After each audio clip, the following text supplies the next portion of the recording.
이건 놓아. 내 딸들 보러 간다고. 고급 아파트 로비에서 경비원과 실랑이를 벌이는 남자의 목소리가 들려왔습니다. 60대 중반의 미정은 명품 쇼핑백을 든 채 멈춰 섰습니다.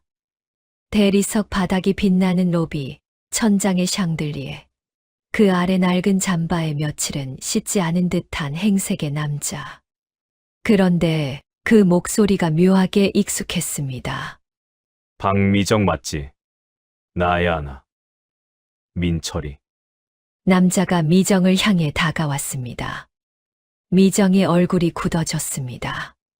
20년 만에 마주친 전 남편 민철. 한때 검은색 벤츠를 몰고 공장 여러 개를 운영하던 그 남자는 온데간데 없고 눈앞에는 거짓골의 중년 남성만이 서 있었습니다. 당신이 왜 여기 있어? 미정의 목소리는 차갑게 가라앉았습니다. 민철은 어색하게 웃으며 대답했습니다. 소문 들었어. 너 진짜 대박 났다며. 딸들도 다 잘 크고. 나도 딸들 얼굴 좀 보면 안 될까? 그 순간 미정의 머릿속에는 20년 전 그날이 떠올랐습니다. 문 앞에 놓여있던 두 줄 임신 테스트기. 21살 공장 직원의 차갑던 눈빛. 언제 이혼할 거냐고 묻던 그 여자의 목소리. 그리고 임신한 내연녀를 집에 데려와 같이 살자던 남편의 말. 20년 전 공장 직원과 바람을 피워 가족을 버렸던 남편. 그가 줬던 땅과 건물이 대박을 터뜨려 수백억대 건물주가 된 여자 앞에 그 남자가 노숙자 행색으로 다시 나타났습니다. 모든 인연은 때가 있어. 1998년 봄이었습니다. 미정은 남편 민철과 세 딸을 키우며 평범하게, 아니 행복하게 살고 있었습니다. 민철은 플라스틱 사출 공장을 세 곳이나 운영하는 사업가였습니다. 번듯한 공장 건물 앞에 세워진 검은색 벤츠. 직원들을 호령하는 민철의 위풍당당한 모습. 주말이면 세 딸을 태우고 에버랜드나 바다로 떠나던 가족 여행. 미정은 민철을 존경했고 사랑했고 의지했습니다. 큰딸 수진이는 고등학교 2학년, 둘째 은진이는 중학교 3학년, 막내 미진이는 초등학교 2학년이었습니다. 30평대 아파트에서 5 식구가 모여 저녁을 먹는 시간이 미정에게는 가장 행복한 순간이었습니다. 민철이 회사 이야기를 하면 딸들은 신기한 듯 눈을 반짝이며 들었습니다. 하지만 그해 봄부터 뭔가 달라졌습니다. 민철의 귀가 시간이 점점 늦어졌습니다. 야근이 많아졌고 회사 일이 바쁘다고 했습니다.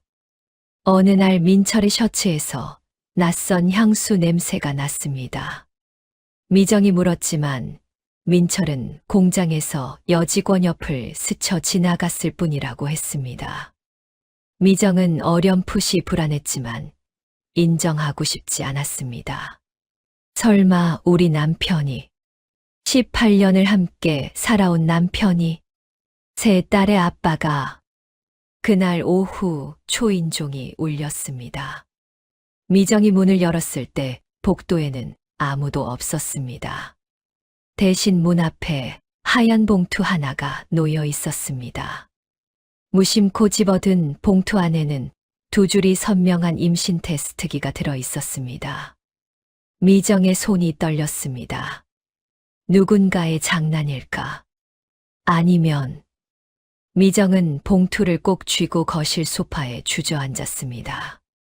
머릿속이 하얘졌습니다. 여보, 이게 뭐야? 저녁에 돌아온 민철에게 임신 테스트기를 내밀었습니다. 민철은 잠깐 당황한 표정을 짓더니 눈동자가 흔들렸습니다. 하지만 곧 고개를 저었습니다. 나는 모르는 일이야. 누가 장난친 거 아니야? 미정은 민철의 눈을 똑바로 쳐다봤습니다. 나는 모른다니까. 정말 몰라. 하지만 미정의 가슴은 불안으로 두근거렸습니다. 18년의 결혼 생활 동안 한 번도 느껴보지 못한 육감이었습니다. 다음 날, 미정은 민철 몰래 공장을 찾아갔습니다. 경기도 시흥의 공장 단지. 안으로 들어서자 젊은 여직원 한 명이 미정을 빤히 쳐다봤습니다. 20대 초반으로 보이는 여자였습니다. 긴 생머리에 짙은 화장. 민철이 입었던 셔츠에서 났던 그 향수 냄새가 났습니다. 그 여자가 미정에게 다가왔습니다. 목소리는 차가웠습니다. 사장님, 부인이시죠? 언제 이혼하실 건가요? 미정은 그 자리에서 얼어붙었습니다. 주변 직원들의 시선이 느껴졌습니다. 수군거리는 소리, 동정 어린 눈빛. 민철의 사무실 문이 열리고 그가 나왔습니다. 민철은 미정을 보자 입술을 깨물었습니다. 미정아, 여길 왜 왔어 또? 집에 가서 이야기하자. 아니, 여기서 이야기해. 저 여자가 누구야? 민철은 대답하지 못했습니다. 은영이 대신 대답했습니다. 저는 사장님 애인이에요. 아기도 생겼고요. 그러니까 빨리 이혼해 주세요. 미정은 그 자리에 무너질 것 같았지만 차가운 목소리로 말했습니다. 우리 집에 세 딸이 있어요. 이혼 같은 건 없을 거예요. 그날 밤 모든 게 밝혀졌습니다. 민철은 21살 공장 직원 은영과 6개월째 관계를 맺고 있었습니다. 처음에는 그저 젊고 예쁜 여직원이 좋았다고 했습니다. 그 다음에는 사랑에 빠졌다고 했습니다. 은영은 임신 3개월이었습니다. 민철은 무릎을 꿇고 빌었습니다. 여보, 제발 이혼해줘. 내가 정말 미안해. 미정은 아무 말도 할 수 없었습니다. 세 딸의 얼굴이 떠올랐습니다. 특히 사춘기에 접어든 수진이와 은진이가 이 사실을 알게 되면 어떻게 될까? 미정은 고개를 저었습니다. 이혼은 안 돼. 애들 생각해서라도. 하지만 민철의 태도는 단호했습니다. 나는 은영이랑 살 거야. 당신이 이혼 안 해주면 은영이를 집으로 데려올 거야. 그것은 협박이 아니라 예고였습니다. 한 달 뒤, 민철은 정말로 은영을 집으로 데려왔습니다. 임신 4개월의 배를 한 은영이 거실 소파에 앉아 있었습니다. 미정이 고른 소파, 미정이 닦은 거실, 미정이 가꾼 집. 그 한가운데 은영이 앉아 있었습니다. 학교에서 돌아온 수진이와 은진이는 그 광경을 보고 얼어붙었습니다. 민철이 태연하게 말했습니다. 앞으로 은영이도 여기서 같이 살 거야. 수진이가 비명을 질렀습니다. 아빠 미쳤어. 은진이는 방으로 뛰어 들어가 문을 쾅 닫았습니다. 미정은 떨리는 손으로 은영의 팔을 잡았습니다. 나가요. 지금 당장. 은영은 웃으며 말했습니다. 이혼 안 해주신다면서요. 그럼 이렇게라도 살아야죠. 저도 아기 아빠랑 같이 살아야 하거든요. 그날부터 지옥이 시작됐습니다. 은영은 안방을 차지했고 미정은 작은 방으로 쫓겨났습니다. 수진이와 은진이는 밥을 먹지 않았습니다. 아침마다 울면서 학교에 갔습니다. 학교에서 친구들이 물었습니다. 너희 집에 엄마랑 아빠 애인이 같이 산다며? 민철의 직장 동료였던 학부모가 있어 알게 된 거였죠. 수진이는 대답할 수 없었습니다. 미진이는 어린 나이에도 상황을 눈치챘습니다. 평소 밝던 미진이가 말수가 줄었습니다. 밤마다 엄마 방으로 와서 꼭 안겨 잠들었습니다. 미정은 은영의 부모를 찾아갔습니다. 경기도 평택의 낡은 단독주택. 은영의 어머니는 문을 열어주지도 않았습니다. 문틈으로 차갑게 말했습니다. 우리 딸 뱃속에 애 있는 거 아시죠? 이혼해 주세요. 사정한다고 해서 될 일이 아니었습니다. 미정은 무릎을 꿇었습니다. 제발 딸 좀 말려주세요. 우리 집에도 딸이 셋이나 있어요. 고등학생, 중학생, 초등학생이에요. 애들이 얼마나 힘들어하는지 아세요? 그러니까 이혼해 주세요. 우리 딸도 행복할 자격 있어요. 은영의 어머니는 문을 닫았습니다.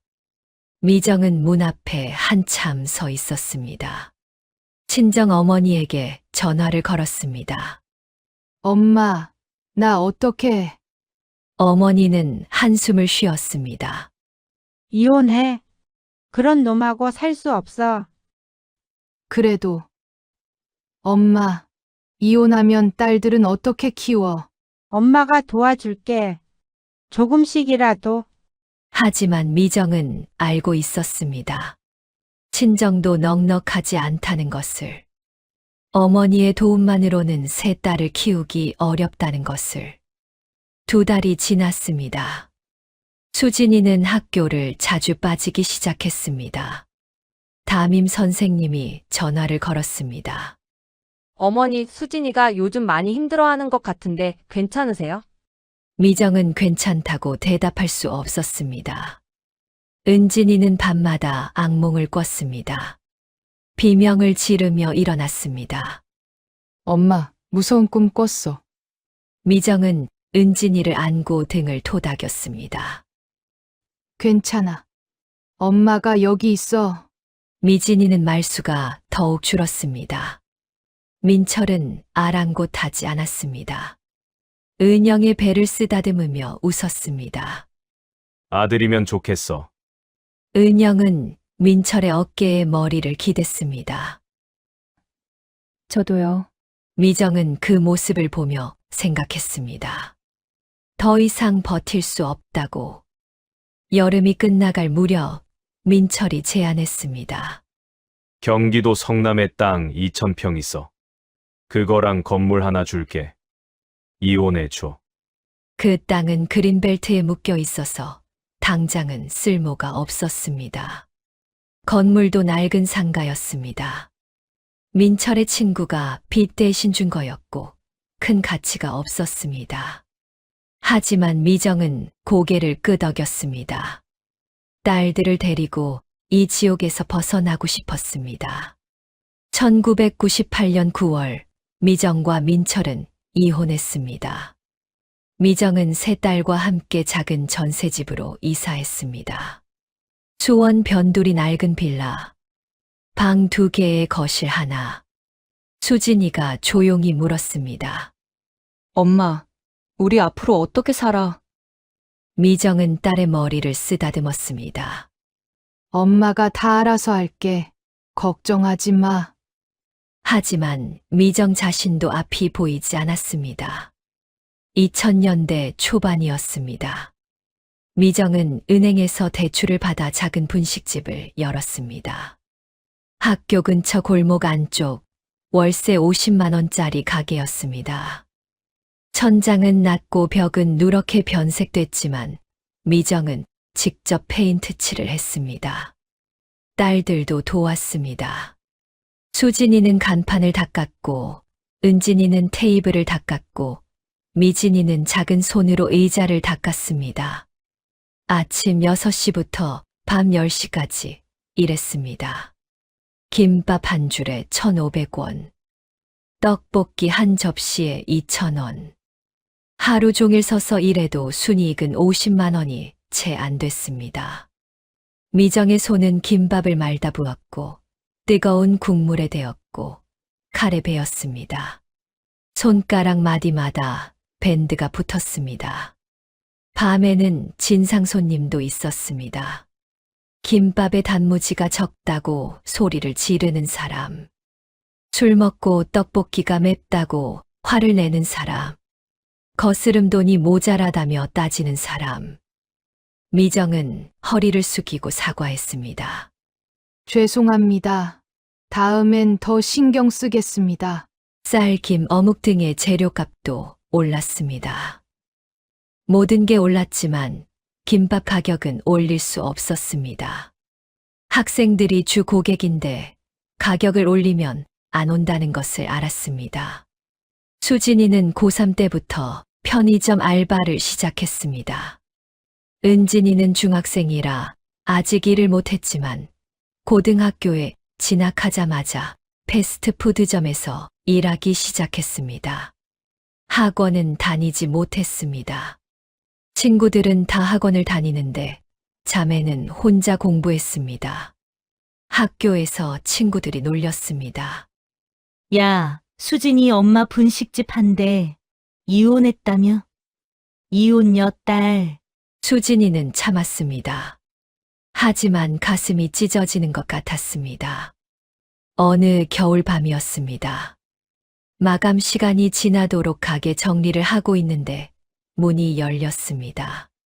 수진이었습니다. 고등학교 3학년이 된 수진이의 얼굴은 창백했습니다. 엄마, 나 배고파. 미정은 급히 김밥을 말아 수진이 앞에 내밀었습니다. 수진이는 김밥을 한 입 빼어 물더니 갑자기 울음을 터뜨렸습니다. 친구들은 다 학원 다니는데 나만 집에서 혼자 공부해. 학교에서 애들이 나보고 이혼녀 딸이래. 미정의 가슴이 무너졌습니다. 수진이가 떨리는 목소리로 말을 이었습니다. 이게 다 아빠 때문 아니야? 엄마가 이혼 안 했으면 우리 이렇게 안 살았잖아. 미정은 김밥 싸느라 퉁퉁 부은 손을 멈췄습니다. 가슴이 무너져 내렸습니다. 딸이 얼마나 힘들면 이런 말까지 하게 됐을까.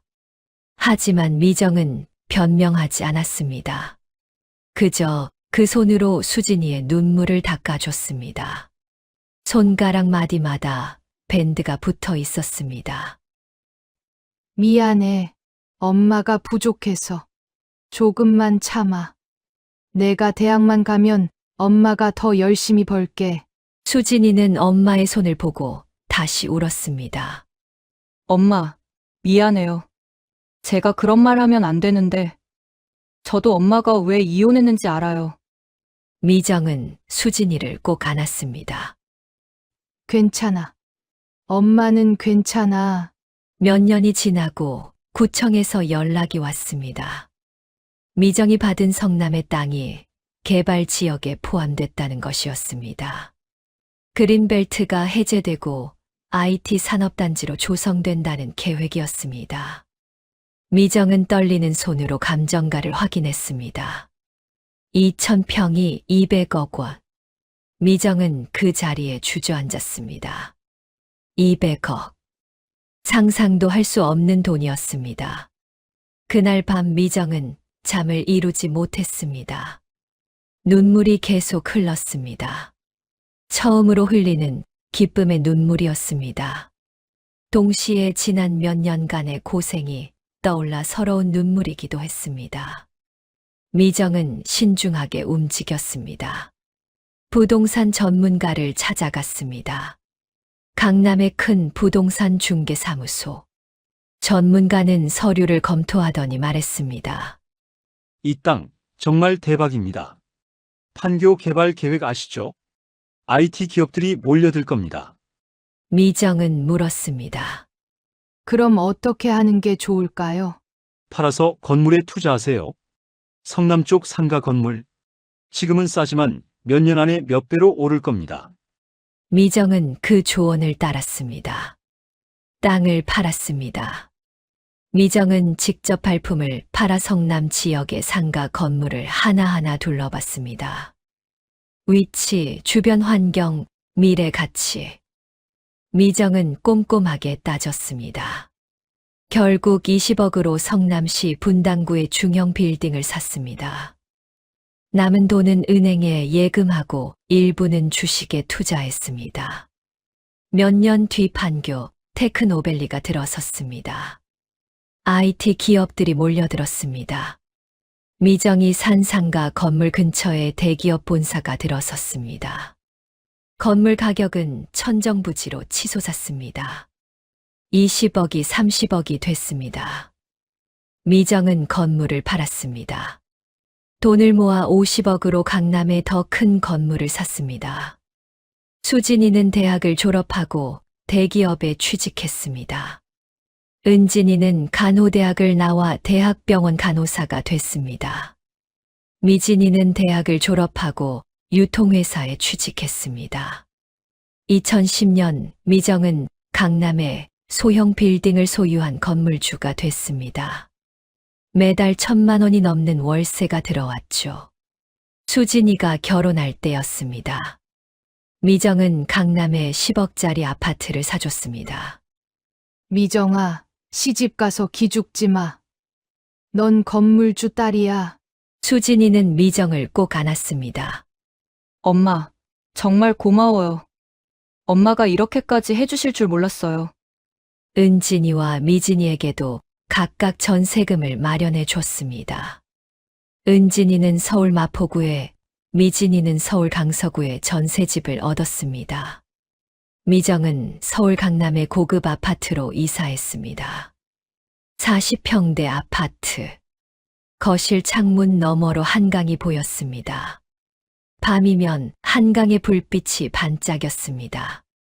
20년 전 수원 변두리 낡은 빌라의 좁은 창문으로 보이던 골목이 떠올랐습니다. 20년이 흘렀습니다. 민철의 소식은 들리지 않았습니다. 미정은 궁금하지도 않았습니다. 그저 딸들이 행복하게 사는 모습을 보는 것만으로 충분했습니다. 그러던 어느 가을날이었습니다. 아파트 로비에서 이상한 남자를 봤습니다. 낡은 잠바에 구겨진 바지, 며칠은 씻지 않은 듯한 머리. 경비원이 남자를 제지하고 있었습니다. 이거나 내 딸들 보러 간다고. 그 목소리에 미정의 걸음이 멈췄습니다. 민철이었습니다. 20년 전 검은색 벤츠를 몰고 공장을 호령하던 그 남자가 지금은 노숙자 행색으로 미정의 앞에 서 있었습니다. 민철은 미정을 보자 환하게 웃었습니다. 미정아, 나야. 민철이. 오랜만이다. 미정은 경비원에게 고개를 끄덕였습니다. 괜찮아요. 제가 알아서 할게요. 아파트 인근 카페로 자리를 옮겼습니다. 민철은 아메리카노를 홀짝이며 말했습니다. 너 진짜 대박 났구나. 소문으로만 듣다가 직접 보니까 실감이 나네. 아파트도 진짜 좋다. 딸들도 다 잘 키웠다며. 무슨 일로 왔어? 미정의 목소리는 담담했습니다. 민철은 잠시 머뭇거리다 말했습니다. 딸들 얼굴 좀 보고 싶어서. 특히 미진이. 그때 너무 어렸잖아. 아빠 얼굴도 제대로 기억 못할 거야. 미정은 차를 한 모금 마셨습니다. 그동안 어떻게 지냈어? 민철의 표정이 어두워졌습니다. 망했어. 다 망했어. 2000년대 중반에 공장 다 정리했어. IMF 때 어렵긴 했는데 버텼거든. 근데 중국산 저가 제품이 들어오면서 경쟁이 안 됐어. 내 제품은 고품질을 고집하다 보니 단가가 높았고 신기술 개발에 투자하는 대신 기존 방식만 고수했지. 시대의 변화를 읽지 못한 거야. 공장 하나씩 문 닫고 결국 다 정리했지. 그 다음엔 은영이랑 치킨집 했어. 가맹점. 가게 얻고 인테리어하고 돈 엄청 들어갔는데 장사가 안 됐어. 매일 닭만 튀기다 보니까 은영이도 나도 지쳐갔지. 1년 만에 접었어. 그때 빚이 좀 생겼지. 그 같이 살던 여자는? 민철은 쓴웃음을 지었습니다. 5년 전에 날 버렸어. 애는 데리고. 내가 돈 못 버니까. 이제 애도 20살 넘었는데 한 번도 못 봤어. 전화번호도 바꿨더라고. 그러니까 지금은 여관 신세야. 일용직 전전하면서. 하루 벌어 하루 먹고 사는 거지. 나이가 이제 60이 넘으니까 일자리도 잘 없어. 하루 벌면 8만 원. 일 없는 날도 많고. 민철이 미정의 손을 잡으려 했습니다. 미정은 재빨리 손을 뺐습니다. 민철이 말했습니다. 미정아, 나 정말 후회했어. 당신같이 좋은 여자를 버린 게 평생 아니야. 은영이는 젊었지만 당신만 못했어. 후회. 20년이 지나서 미정은 차갑게 웃었습니다. 민철은 더 다급하게 말했습니다. 나 한 번만 용서해줘. 우리 다시 시작하자. 내가 잘할게. 당신 돈 보고 이러는 거 아니야. 그냥 같이 살자. 다시 당신이 무슨 자격으로 아니 그게 내가 예전에 준 땅이랑 건물로 당신이 부자 된 거잖아. 그러니까 우리 인연이 아직 안 끝난 거야. 내 덕분에 당신 지금 잘 사는 거 아니야. 미정은 자리에서 일어섰습니다. 헛소리 하지 마. 인연은 20년 전에 끝났어. 그 땅과 건물은 위자료였어. 당신이 18년 함께 산 아내와 세 딸을 버린 대가, 딸들 얼굴 보고 싶으면 내가 물어는 볼게. 근데 기대는 하지 않는 게 좋을 거야. 카페를 나오는 미정의 등 뒤로 민철의 목소리가 들렸습니다. 미정아, 나 진짜 잘못했어. 제발. 나 혼자는 못 살아. 미정은 뒤돌아보지 않았습니다. 집으로 돌아온 미정은 세 딸에게 전화를 걸었습니다. 수진이는 단호했습니다. 엄마, 절대 만나고 싶지 않아요. 그 사람 때문에 우리가 얼마나 힘들었는데요. 그때 우리 겪었던 일들 다 기억나요. 저는 절대 용서 못해요. 꿈에서도 그때가 나와요. 은진이도 마찬가지였습니다. 저도 싫어요. 지금 와서 아빠 행세하는 거 정말 역겹네요. 중학교 때 악몽 꾸던 거 생각나요. 다 그 사람 때문이에요. 하지만 막내 미진이는 달랐습니다. 잠시 침묵이 흐른 뒤 미진이가 조심스럽게 물었습니다. 엄마, 저는 한번 만나보고 싶어요. 아빠 얼굴도 잘 기억이 안 나거든요. 그냥 어떤 사람인지 궁금해요. 미정은 한숨을 쉬었습니다. 미진아, 언니들 생각도 해봐. 알아요. 근데 저는 정말 궁금해요. 언니들은 기억이 많으니까 미워할 수 있죠. 저는 기억도 잘 안 나요. 그냥 한 번만요. 결국 미정은 미진이와 민철의 만남을 주선했습니다. 주말 오후 한강공원 벤치에서 만났습니다. 미정도 따라가 멀찍이 벤치에 앉아 지켜봤습니다. 민철은 미진이를 보자 눈물을 흘렸습니다. 미진아, 아빠야. 이렇게 예쁘게 컸구나. 아빠가 너 초등학교 2학년 때 마지막으로 봤는데 이제 다 컸네. 미진이는 어색하게 웃었습니다. 안녕하세요. 두 사람은 30분 정도 이야기를 나눴습니다. 민철은 미진이에게 사과했습니다. 아빠가 정말 미안하다. 너희들한테 너무 못된 짓을 했어. 아빠가 나쁜 놈이야. 미진이는 고개를 끄덕였습니다. 괜찮아요. 이제 다 지난 일이잖아요. 헤어지면서 민철이 말했습니다. 미진아, 아빠가 정말 보고 싶었어. 다음에 또 만날 수 있을까? 아빠 진짜 외로워. 미진이는 잠시 망설이다 대답했습니다. 네. 좋아요. 그날 이후 미진이와 민철은 매주 만났습니다. 처음에는 한강공원에서, 그 다음에는 카페에서, 때로는 식사를 하며 시간을 보냈습니다. 세 번째 만남 때였습니다. 민철이 미진이에게 조심스럽게 말했습니다.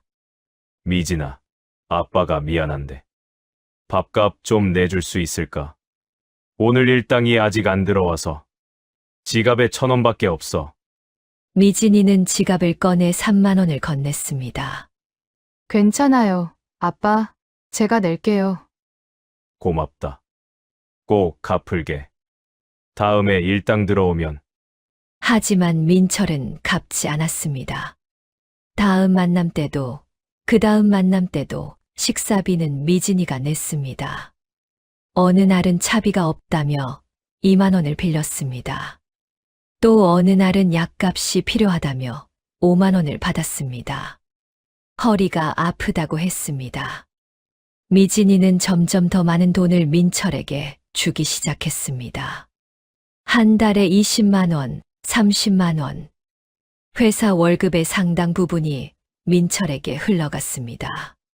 2달이 지났을 무렵 민철이 미진이에게 말했습니다. 미진아, 아빠가 큰 부탁 하나만 할게. 여관 생활이 너무 힘들어. 쪽방촌 여관인데 화장실도 공용이야. 샤워도 제대로 못하고 겨울엔 너무 추워. 전세 한 칸만 얻어주면 안 될까? 보증금 5천만 원만 있으면 될 것 같은데. 미진이는 놀라 물었습니다. 5천만 원이요? 저는 그런 큰 돈 없는데요. 내 엄마한테 부탁해봐. 엄마는 건물 주잖아. 강남에 빌딩 있다며. 5천만 원이면 엄마한테는 작은 돈이야. 미진이는 대답하지 못했습니다. 민철이 미진이의 손을 잡았습니다. 제발. 아빠, 이렇게 살 수는 없잖아. 딸이 도와줘야지. 너 말고는 아무도 없어. 미진이는 고개를 끄덕였습니다. 엄마한테 말씀드려 볼게요. 그날 저녁 미진이는 미정에게 전화를 걸었습니다. 엄마, 아빠가 전세집 좀 얻어달래요. 5천만 원이면 된대요. 지금 쪽방촌 여관에서 사는데 너무 힘들다고. 미정은 잠시 침묵했습니다. 미진아, 내가 매달 돈 주는 거 알아? 미진이는 대답하지 못했습니다. 한 번 주기 시작하면 끝이 없어. 아빠는 그런 사람이야. 엄마가 아빠랑 18년 살아서 잘 알아. 하지만 미진이는 포기하지 않았습니다. 엄마, 아빠가 너무 불쌍해요. 여관에서 자고 일용직 뛰면서. 우리는 이렇게 잘 사는데 엄마한테 5천만 원이면 작은 돈 아니에요? 그건 내 아빠가 자초한 일이야. 그 여자 선택하고 우릴 버렸잖아. 알아요. 근데 그래도 아빠잖아요. 제 아빠예요. 미정은 더 이상 말을 잇지 못했습니다. 며칠 뒤 민철에게서 미정에게 직접 전화가 왔습니다. 미정아, 미진이한테 들었어? 전세 한 칸만 얻어달라는 거. 5천만 원이면 당신한테는 작은 돈 아니야. 강남에 빌딩 있다며. 월세 1,000만 원씩 받는다는 소문 들었어. 미정은 차갑게 대답했습니다. 안 돼. 그런 돈 없어. 없긴 뭐가 없어. 당신 건물 주잖아. 내가 준 땅으로 부자 됐으면서. 원천이 나잖아. 그 땅 내가 안 줬으면 당신 지금도 분식집 하고 있을걸. 그건 위자료였어. 당신이 가족 버리고 다른 여자한테 간 대가로 받은 거라고. 민철의 목소리가 높아졌습니다. 위자료든 뭐든 내 돈으로 산 땅인 건 맞잖아. 양심이 있으면 좀 도와줘야지. 나 진짜 죽겠어. 아니면 내가 직접 딸들한테 찾아갈 거야. 수진이 회사도 알고 은진이 병원도 알아. 미정은 전화를 끊었습니다. 다음 날 수진이에게서 전화가 왔습니다. 목소리가 떨리고 있었습니다. 엄마, 회사에 그 사람이 왔어요. 저를 찾아서. 미정의 가슴이 철렁 내려앉았습니다. 1층 로비에서 난리를 쳤어요. 수진이 어디 있냐고. 수진이는 내 딸이니까 만나러 왔다고. 경비가 막으니까. 돈 안 주면 매일 올 거야. 출근할 때마다 올 거야.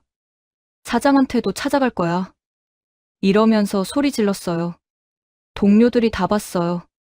진짜 창피해서 죽는 줄 알았어요. 은진이에게서도 전화가 왔습니다. 엄마, 병원에 아빠가 왔어요. 간호사실까지 찾아와서 큰 소리로 내 이름 부르는 거예요. 은진아, 아빠야. 동료들이 다 봤어요. 정말 미칠 것 같아요. 수간호사님이 무슨 일이냐고 물어봤어요. 미정은 떨리는 손으로 민철에게 전화를 걸었습니다. 당신 지금 뭐 하는 거야? 민철의 목소리는 냉정했습니다. 5천만 원 안 줄 거면 나도 할 수 있는 거 다 할 거야. 내 딸들 회사, 병원 다 찾아다닐 거고, 사위들 사람 부모님한테도 찾아갈 거야. 장인이 쪽방촌 여관에서 사는 노숙자라는 거 알려줘야지. 결혼 깨지면 어떡하냐고? 그럼 내 딸이 평생 원망하겠지. 미정은 목소리를 높였습니다. 지금 협박하는 거야? 협박 아니야. 나도 딸들 아빠인데 찾아가면 안 돼? 사돈 될 사람들한테 인사하면 안 돼? 창피하면 돈 내놔. 5천만 원. 딱 그것만. 전화가 끊겼습니다. 미정은 소파에 주저앉았습니다. 손이 떨렸습니다. 그날 저녁 세 딸이 모두 미정의 집으로 왔습니다.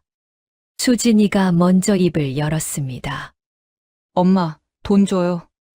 5천만 원 주고 끝내요. 회사에서 소문나면 저 진짜 못 다녀요.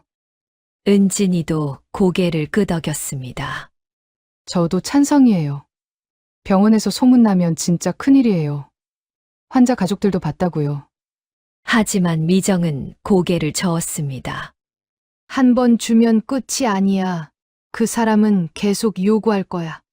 5천만 원 주면 다음엔 생활비 달라고 할 거고, 그 다음엔 또 다른 걸 달라고 할 거야.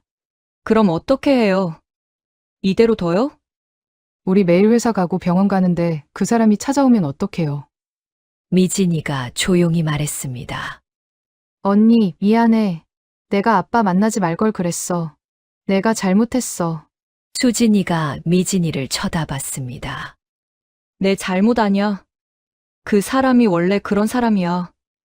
우리가 어렸을 때도 그랬어. 미정은 창밖을 바라봤습니다. 한강의 불빛이 반짝였습니다. 20년 동안 이 순간을 위해 살아온 것은 아니었습니다. 딸들이 행복하게 살기를 바랐는데 민철은 그것마저 무너뜨리려 했습니다. 미정은 결심했습니다. 내가 해결할게. 더 이상 걱정하지 마.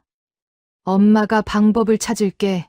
다음 날 미정은 민철에게 만나자는 문자를 보냈습니다. 한강공원 벤치에서 만났습니다. 민철은 승리한 듯 웃으며 말했습니다. 역시 딸들이 중요하긴 하지. 5천만 원 준비했어. 현금으로. 미정은 봉투를 꺼냈습니다. 하지만 민철에게 건네지 않았습니다. 대신 조용히 말했습니다. 이거 받으면 끝인 거 알지? 그럼. 나도 양심은 있어. 5천만 원이면 전세 얻어서 편하게 살 수 있어. 더 이상 바라는 거 없어. 미정은 민철을 똑바로 쳐다봤습니다. 정말이지? 다시는 딸들한테 연락 안 하고 나한테도 손 벌리지 말고 우리 인생에서 완전히 사라져야 해. 민철은 잠시 머뭇거렸습니다. 그건 좀 그렇지 않아? 나도 아빠인데. 가끔 딸들 얼굴 보는 건 돼야지.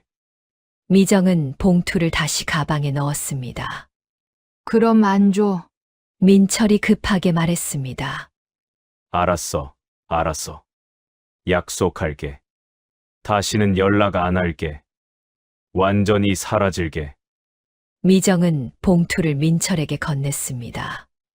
민철은 봉투를 받아들고 환하게 웃었습니다. 고마워, 미정아. 역시 넌 착한 사람이야. 나중에 내가 잘 되면 꼭 갚을게. 민철이 자리에서 일어났습니다. 미정은 민철의 뒷모습을 바라봤습니다. 그 순간 미정은 깨달았습니다. 자신이 방금 한 선택이 옳지 않다는 것을. 민철은 변하지 않았다는 것을. 집으로 돌아온 미정은 딸들에게 전화를 걸었습니다. 5천만 원 줬어. 아빠가 다시는 연락 안 한대. 수진이가 한숨을 쉬었습니다. 엄마, 정말 연락 안 할 것 같아요? 그 사람 말 믿어요? 미정은 대답하지 못했습니다. 믿지 않았지만 달리 방법이 없었습니다. 일주일이 지났습니다. 민철에게서 미진이에게 전화가 왔습니다. 미진아, 아빠야. 전 새 집 얻었어. 고마워. 방 하나에 부엌 달린 원룸인데 여관보다 천국이야. 미진이는 기뻐하며 미정에게 전화했습니다. 엄마, 아빠가 집 얻었대요. 정말 다행이에요. 하지만 미정의 가슴은 불안했습니다. 이제 시작이라는 예감이 들었습니다. 한 달이 지났습니다. 민철에게서 다시 미진이에게 전화가 왔습니다. 미진아, 아빠가 생활비가 좀 부족해서 50만 원만 빌려줄 수 있을까? 일용직 일이 잘 안 잡혀. 이번 달만 좀 도와줘. 미진이는 망설이다 돈을 보냈습니다. 2달이 지났습니다. 민철은 이번에는 은진이에게 전화를 걸었습니다. 은진아, 아빠가 아파서 병원비가 필요해. 100만 원만 빌려줄 수 있을까? 당뇨약이랑 혈압약 사야 하는데 돈이 없어. 은진이는 미정에게 전화를 걸어 울먹였습니다. 엄마, 아빠가 또 돈 달래요. 어떻게 해요? 미정은 그제야 자신의 실수를 깨달았습니다. 한 번 돈을 준 순간 민철에게 문이 열린 것이었습니다. 3달째 민철은 수진이에게 연락했습니다. 수진아, 아빠가 사업 좀 하려고 하는데 자금이 필요해. 2천만 원만 투자해 줄 수 있을까? 아빠, 친구가 좋은 아이템 있다는데 나중에 2배로 갚을게. 수진이는 전화를 끊었습니다. 그리고 미정에게 전화를 걸었습니다. 엄마, 이거 끝이 없어요. 이제 어떻게 해요? 미정은 깊은 한숨을 쉬었습니다. 그날 밤 미정은 잠을 이루지 못했습니다. 5천만 원으로 해결될 줄 알았는데 그것은 시작에 불과했습니다. 미정은 자신의 순진함이 원망스러웠습니다. 다음 날 아침 미정은 결심했습니다. 이번에는 제대로 끝내기로, 법적으로. 미정은 변호사를 찾아갔습니다. 강남의 큰 로펌. 변호사는 미정의 이야기를 듣고 고개를 끄덕였습니다. 접근금지 가처분 신청과 약속 위반에 대한 법적 조치가 필요하겠네요. 특히 민철 씨의 회사 및 병원 방문, 금전 요구 행위는 스토킹 방지법 및 업무방해죄에 해당할 수 있습니다. 이미 발생한 피해 사례와 증거를 바탕으로 강력하게 대응해야 합니다. 다음 날 미정은 민철에게 마지막으로 만나자는 연락을 했습니다. 이번에는 변호사를 동행했습니다. 카페에서 만난 민철은 변호사를 보고 당황했습니다. 이게 무슨 일이야? 미정은 서류를 민철 앞에 내밀었습니다. 약속서야. 지난번에 준 5천만 원이 마지막이고 앞으로 나와 딸들에게 연락하지 않겠다는 내용이야. 서명해. 민철은 서류를 보고 웃었습니다. 이게 법적 효력이나 있어. 장난하나? 변호사가 차분하게 말했습니다. 있습니다. 이 약속을 어기고 계속 연락하시면 스토킹 방지법으로 고소할 수 있습니다. 또한 딸들의 직장에 찾아가는 행위는 업무방해죄에 해당합니다. 이미 회사와 병원에서 CCTV 영상도 확보했습니다. 민철의 얼굴이 굳어졌습니다. 그래도 나는 아빠인데. 딸 만나는 게 죄야? 미정이 조용히 말했습니다. 20년 전에 아빠 자격 끝났어. 21살 여자 선택하고 새 딸 버렸을 때, 그때 이미 당신은 아빠의 길 포기한 거야. 민철은 입술을 깨물었습니다. 잠시 침묵이 흘렀습니다. 민철이 다시 입을 열었습니다. 알았어. 서명하면 될 거 아니야. 다시는 연락 안 할게. 서명을 받고 나오면서 변호사가 말했습니다. 그래도 또 연락 오면 바로 연락 주세요. 법적 조치 취하겠습니다. 지금은 미진 씨가 받은 돈과 은진 씨가 준 돈까지 모두 민철 씨에게 빌려준 돈으로 처리하여 반환 청구 소송도 가능합니다. 미정은 고개를 끄덕였습니다. 집으로 돌아온 미정은 세 딸을 불렀습니다.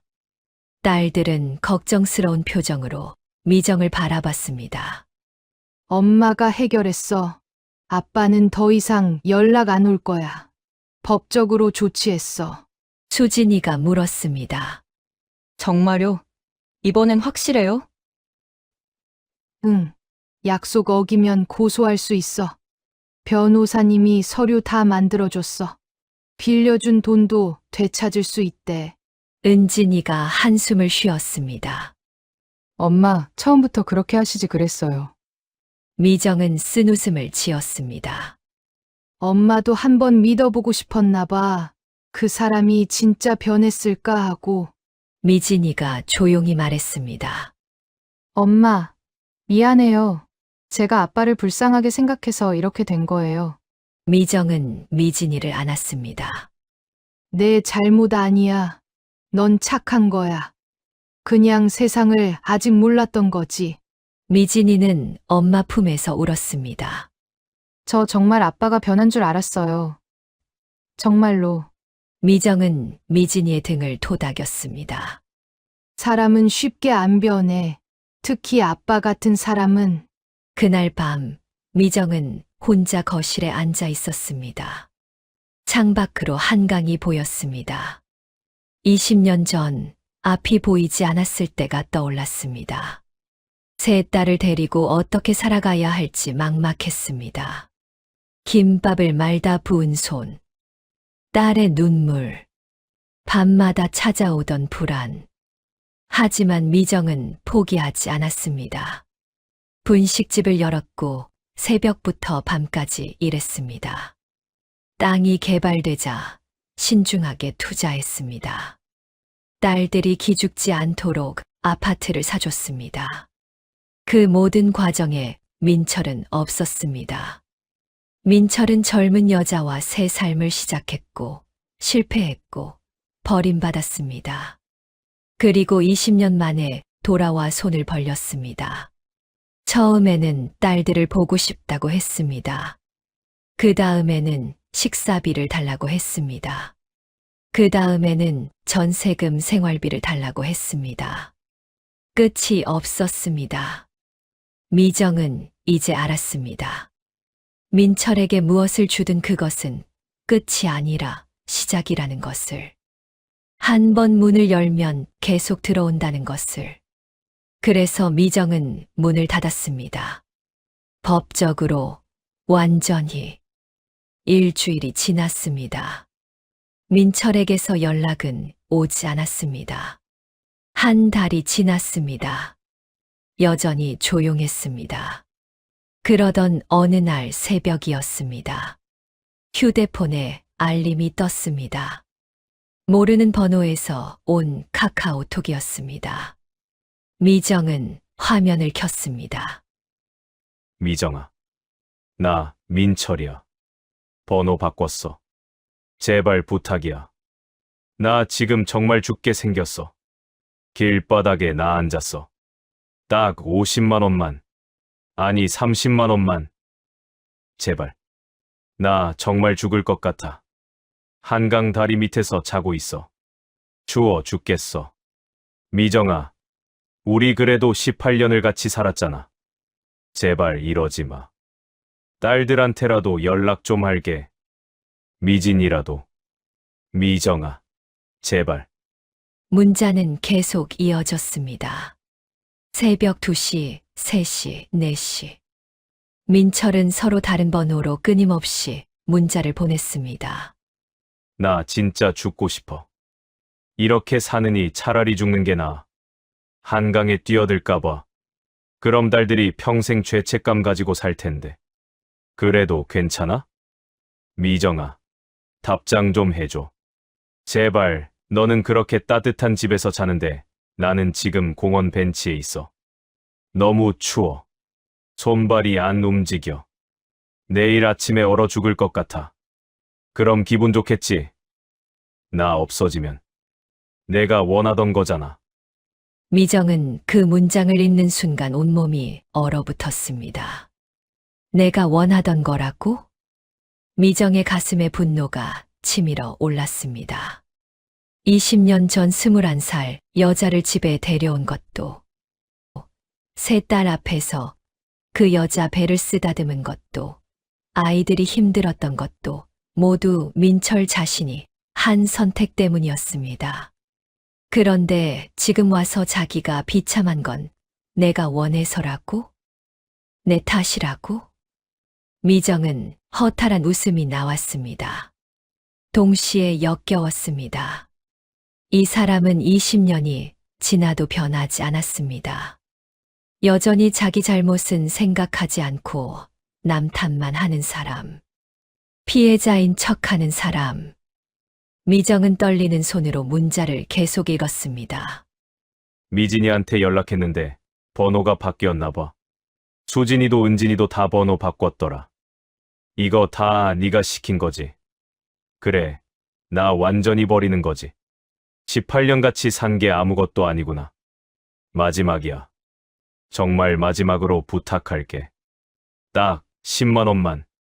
편의점 도시락 하나만 사 먹게. 배가 너무 고파. 3일째 굶고 있어.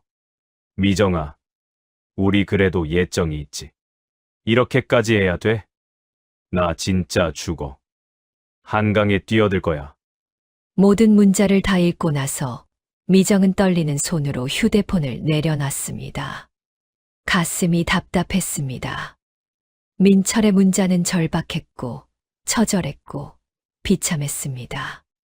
순간 미정은 흔들렸습니다. 정말 죽으면 어떡하지? 한강에 뛰어들면. 그럼 딸들이 평생 죄책감을 안고 살 텐데. 18년을 함께 산 사람인데. 세 딸을 함께 낳은 사람인데. 미정은 휴대폰을 다시 들고 문자창을 열었습니다. 손가락이 떨렸습니다. 10만 원만 보내줄까? 아니, 5만 원이라도. 정말 죽으면 어떡하지? 하지만 그 순간 미정은 20년 전을 떠올렸습니다. 21살 은영이 거실 소파에 앉아있던 날, 수진이가 학교를 빠지던 날, 은진이가 밤마다 악몽을 꾸던 날, 미진이가 말수가 줄어들던 날, 그때 민철은 딸들을 생각했을까? 아내를 생각했을까? 아니었습니다. 오직 자기만 생각했습니다. 자기 욕망만. 지금도 똑같습니다. 죽겠다고 협박하는 것도, 딸들의 죄책감을 이용하는 것도 결국 자기를 위한 것이었습니다. 미정은 문자창을 닫았습니다. 그리고 하나하나 번호를 차단했습니다. 문자는 계속 왔지만 미정은 읽지 않았습니다. 다음 날 아침 딸들에게 전화가 왔습니다. 수진이었습니다. 엄마, 저도 어젯밤에 모르는 번호로 문자 받았어요. 아빠래요. 죽고 싶다고. 한강에 뛰어들겠다고. 은진이도 마찬가지였습니다. 저도요. 한강 다리 밑에서 자고 있다고. 정말 죽을 것 같대요. 3일째 굶고 있대요. 미진이는 울먹이며 말했습니다. 엄마, 정말 괜찮을까요? 진짜 죽으면 어떡해요? 우리가 나쁜 사람 되는 거 아니에요?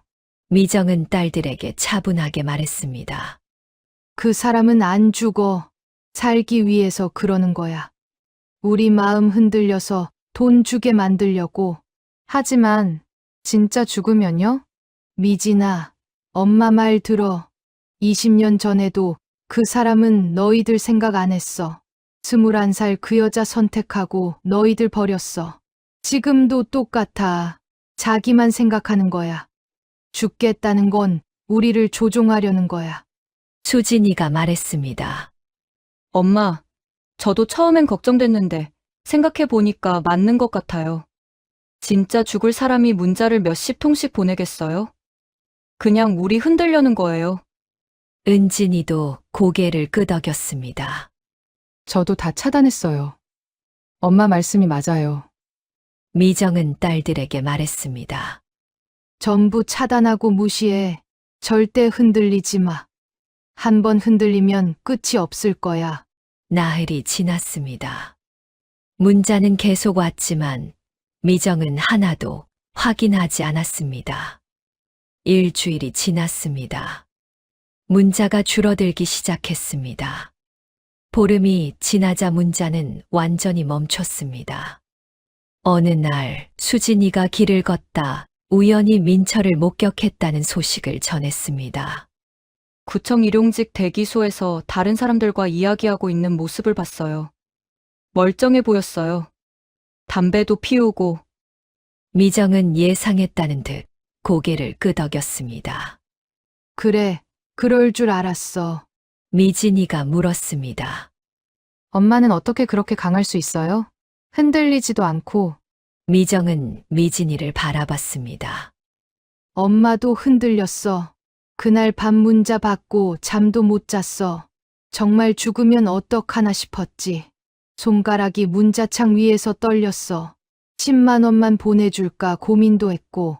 하지만 엄마가 거기서 흔들리면 너희들이 평생 그 사람한테 붙들려 사는 거야. 미진이는 눈물을 글썽였습니다. 엄마, 고생 많으셨어요.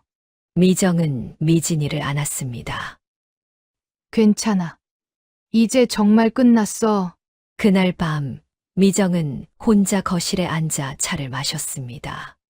창밖으로 한강이 보였습니다. 불빛이 반짝이고 있었습니다. 미정은 휴대폰을 꺼냈습니다. 차단했던 민철의 마지막 문자들이 떠올랐습니다. 나 정말 죽게 생겼어. 제발 부탁이야. 마지막이야. 그 문자들을 읽을 때 미정도 아팠습니다. 18년을 함께 산 사람이었으니까. 세 딸을 같이 낳은 사람이었으니까. 하지만 미정은 알고 있었습니다. 민철이 20년 전 그 선택을 했을 때 이미 모든 것이 끝났다는 것을. 21살 여자를 선택하고 세 딸을 버렸을 때 아빠로서의 자격도 남편으로서의 권리도 모두 포기한 것이라는 것을. 그리고 지금 민철이 멀쩡하게 일용직 대기소에 있다는 소식을 들었을 때 미정은 자신의 선택이 옳았음을 확인했습니다. 죽겠다던 협박은 거짓이었습니다. 그저 미정과 딸들의 마음을 흔들기 위한 수법이었습니다. 미정은 휴대폰을 내려놨습니다. 그리고 민철의 번호를 영구 차단했습니다. 이번에는 정말 마지막이었습니다. 창밖으로 해가 지고 있었습니다. 한강 위로 노을이 번졌습니다. 미정은 조용히 차를 마셨습니다. 혼자였지만 외롭지 않았습니다. 세 딸이 있었고 스스로 일궈낸 삶이 있었습니다. 미정은 창밖을 바라보며 자신이 옳은 선택을 했다고 생각했습니다. 딸들도 이제 알았을 것입니다. 때로는 냉정한 선택이 모두를 위한 길이라는 것을. 그것으로 충분했습니다. 여러분, 오늘 이야기 어떠셨나요? 미정은 스스로의 삶을 일궈냈고 딸들을 지켜냈습니다. 여러분은 이런 상황에서 어떤 선택을 하실 것 같나요? 여러분의 경험과 생각을 댓글로 나눠주세요. 구독과 좋아요는 제게 큰 힘이 됩니다. 오늘도 거실 한가운데 무릎을 꿇었습니다. 홈캠의 붉은 점이 깜빡이더군요. 무릎을 꿇고 손은 머리 위로 올리고 벽을 향해 섭니다. 벌은 30분이었습니다. 이유요? 날마다 쓰는 일지에 오타가 있었다는 이유였습니다. 은희는 매일 밤 일지를 요구합니다. 설거지와 청소 시간, 무엇을 먹었는지, 약을 몇 시에 먹었는지, 누구와 몇 분 통화했는지, 그리고 감상 한 줄까지요. 글씨가 틀리고 오타가 나면 벌이 늘어납니다. 무릎 꿇고 손들기죠. 안녕하세요. 저는 68살 먹은 김순영이라고 합니다. 지금부터 제 이야기를 들려드리겠습니다. 홈캠은 늘 켜져 있습니다. 며느리는 휴대폰으로 원하면 언제나 절 감시합니다. 아들 동찬이는 퇴근에 돌아오면 말합니다. 엄마, 그냥 은희 맞춰줘요. 요즘은 기록이 중요합니다. 은희가 엄마 건강 챙기려고 그러는 거예요. 맞춰주라니요. 아들의 그 말이 참 야속하더군요. 저는 조용히 버텼습니다. 남편이 떠나던 날이 또렷합니다. 종이 한 장과 열쇠 하나를 제 손에 쥐어주며 말했죠. 준영아, 누구에게도 말하지 마. 내가 결심이 설 때까지 10억은 너에게 남긴다. 널 위해서 꼭 써야 해. 남편이 남겨준 돈을 허투루 쓰고 싶지 않았습니다. 열쇠는 서랍 깊은 곳으로, 종이는 액자 뒤에 숨겨놓은 채로 생활했습니다. 홈캠으로 감시, 날마다 쓰고 있는 일지에 제 자존감은 바닥입니다. 점점 버티기가 힘들어집니다. 무릎 꿇고 손드는 벌을 다 서고 나서 은희가 휴대폰을 내려놓으며 말했습니다. 일지 다시 쓰세요. 오늘 감상은 3줄 이상. 존댓말 정확히 쓰시고요. 응, 알겠어. 다음 날 아들 동찬이 생일이었어요. 저는 미역국을 끓였고 잡채를 볶고 상을 차렸습니다. 은희가 홈캠을 켜며 말합니다. 상 차리는 순서를 기록할게요. 오늘도 일지는 4줄이 아니라 6줄입니다. 응, 알겠어. 10시에 동찬이 동료 2사람이 들렀습니다. 케이크를 들고 들어오더군요. 저는 차를 따르려 일어섰습니다. 그때 은희가 제 어깨를 눌렀습니다. 잠깐만요. 어머니, 아까 일지의 글자 하나가 틀렸어요. 호흡하고 먼저 사과하세요. 카메라 켰습니다. 저는 멈춰섰습니다. 모르는 사람들 앞에서 사과 영상을 찍으라니요. 동료들은 어색하게 웃었고 동찬이는 눈을 피했습니다. 저는 의자에서 천천히 일어났습니다. 오늘 아침 일지에 오타가 있었습니다. 죄송합니다. 앞으로는 더 조심하겠습니다. 은희가 웃었습니다. 좋습니다. 그럼 생일 축하 시작할게요. 벌은 식사 끝나고요. 식사 중에도 검사는 계속됐습니다. 젓가락을 몇 번 집었는지, 미역국의 간을 얼마나 했는지, 먹는 속도가 적당한지. 은희가 제 그릇을 들여다보며 말합니다. 어머니, 미역이 너무 큽니다. 치아에 무리가 갈 수 있어요. 다음부턴 자르세요. 응, 알겠어. 케이크 촛불을 끄고 사진을 찍는데 은희가 제 팔을 끌었습니다. 주방으로 오세요. 벌 시간입니다. 무릎 꿇고 손들기 30분입니다. 점심 손님 있으니 빨리 끝내요. 저는 주방 바닥에 무릎을 대었습니다. 홈캠이 저를 봅니다. 거실에서는 은희의 웃음소리가 났습니다. 동찬이가 들여다보고 말합니다. 여보, 20분만 하자. 손님 있잖아. 저는 아들의 그 말을 듣고 황당하고 야속했습니다. 손님들이 가고 오후에는 장을 보러 같이 나갔습니다. 은희가 계산대에서 제 카드를 뺐듯이 가져갑니다. 관리 편의를 위해 공용 카드 하나로 묶을게요. 어머니가 쓰시던 건 제가 회수합니다. 저는 고개를 끄덕였습니다.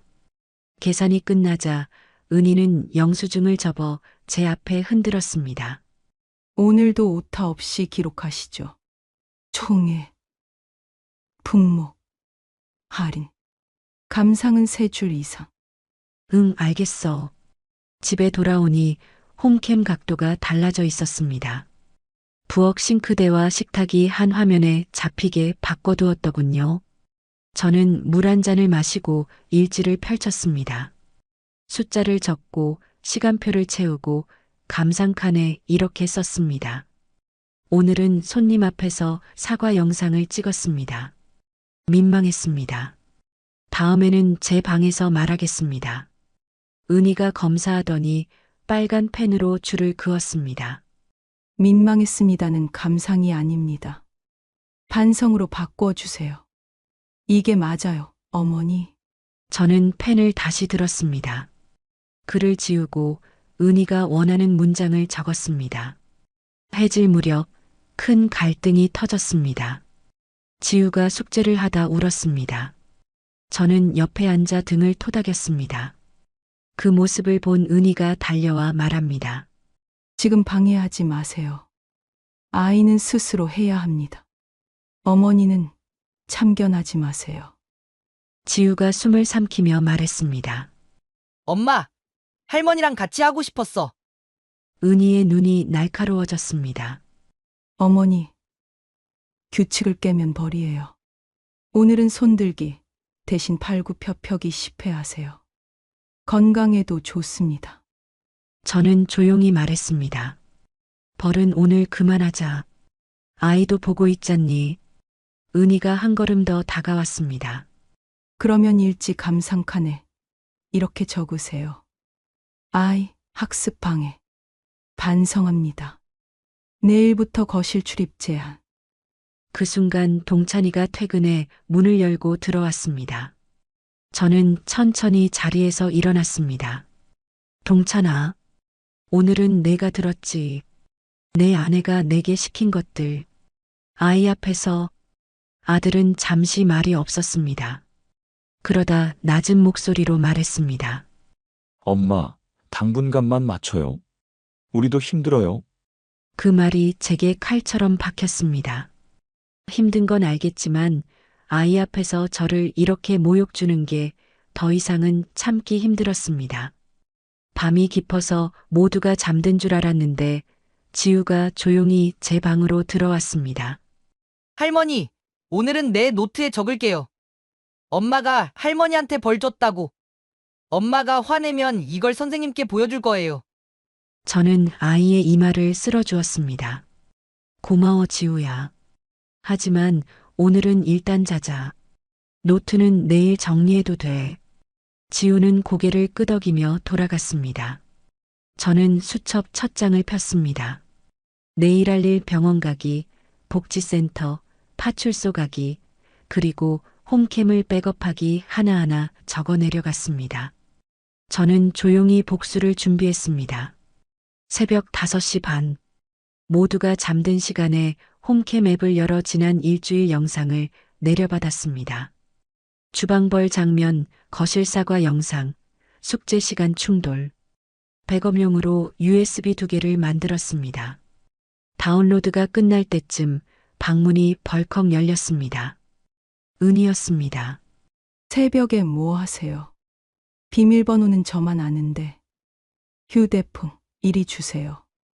저는 휴대폰을 뒤로 감췄습니다. 지금은 줄 수 없다. 은희가 제 손목을 잡아당겼습니다. 저는 균형을 잃고 의자에 부딪혔습니다. 손목에 뜨거운 느낌이 번졌습니다. 지금 강요와 위협이 진행 중입니다. 녹음합니다. 저는 또박또박 말했습니다. 은희가 당황한 눈으로 홈캠을 올려다봤습니다. 케이블을 뽑으려 손을 뻗었습니다. 제가 홈캠을 끄고 조용히 말했습니다. 오늘은 카메라 없이 말로 하자. 대신 병원과 복지센터, 파출소에 갈 거야. 은희의 얼굴이 굳었습니다. 마음대로 하세요. 하지만 오늘 일지는 철저히 검사합니다. 오타가 있으면 벌 2배입니다. 벌은 이제 안 받고 싶다고 하니 분위기가 무거워지고 은희가 따귀를 때리더군요. 저는 조용히 내일을 준비하며 방으로 들어갔습니다. 다음 날 아침 병원에서 엑스레이와 초음파를 찍었습니다. 의사는 말했습니다. 얼굴에 폭행 흔적, 손목에 압박 자국이 보입니다. 특정 자세를 오래 했던 흔적도 있고요. 소견서를 떼고 나오는 길 복지센터에 전화를 걸었습니다. 오후 가정 방문 동행이 가능하다는 답을 받았습니다. 경찰 동행도 붙여준다고 했습니다. 저는 고개를 끄덕였습니다. 정오 무렵 집에 돌아오니 은희가 카메라에 노란 스티커를 붙이고 있었습니다. 촬영 고지 스티커라고 적혀 있었어요. 법을 아세요? 어머니, 저는 법 지키는 사람입니다. 알았다. 기관에서 오면 이야기하자. 저는 의자에 앉아 대답했습니다. 은희가 비웃었습니다. 기관이 무슨 도움이 된다고요? 집안일은 집에서 끝내야죠. 집에서 끝내자고 하자니 내가 다쳤고 지우도 울었어. 그래서 이제는 집 밖으로 꺼내려 한다. 저는 짧게 말했습니다. 오후 3시 반. 지우가 학교에서 돌아왔습니다. 할머니, 내 일기장에 오늘도 적을게요. 숙제 때 벌 주지 말라고요. 선생님이 물어보시면 보여드릴게요. 그래, 우리 둘만의 약속으로 하자. 아이의 눈이 반짝였습니다. 해가 기울 무렵 벨이 울렸습니다. 복지사와 경찰관이 신분증을 보여주었습니다. 집으로 들어와 거실을 살폈지요. 복지사가 말했습니다. 촬영 고지는 확인했습니다. 거실 외 공간 촬영은 금지입니다. 일지 강요, 무릎 손들기 같은 벌은 중단하시고요. 은희가 대답했습니다. 저는 어머님 건강을 위해 관리했을 뿐이에요. 오해가 너무 큽니다. 경찰관이 제 손목과 얼굴을 보고 물었습니다. 오늘 다툼이 있었습니까? 제가 말했습니다. 휴대폰을 빼앗으려 하여 손목을 잡아당기고 며느리가 따귀를 때렸습니다. 녹음 파일이 있고 백업된 홈캠 영상이 있습니다. 복지사가 고개를 끄덕였습니다. 오늘은 경고와 안내입니다. 추가 자료를 제출하시면 임시보호명령을 검토하겠습니다. 저는 서랍에서 일지 묶음과 무릎 방석을 내놓았습니다. 그리고 휴대폰을 켜서 녹음 파일이 있다고 말했죠. 병원 소견서와 사진도 폴더에 준비해 두었습니다. 손목 자국, 뺨 붓기, 날짜와 시간. 경찰이 고개를 끄덕였습니다. 확인했습니다. 오늘은 경고와 안내부터 진행합니다. 바로 그때 은희가 말했습니다. 저도 힘들었습니다.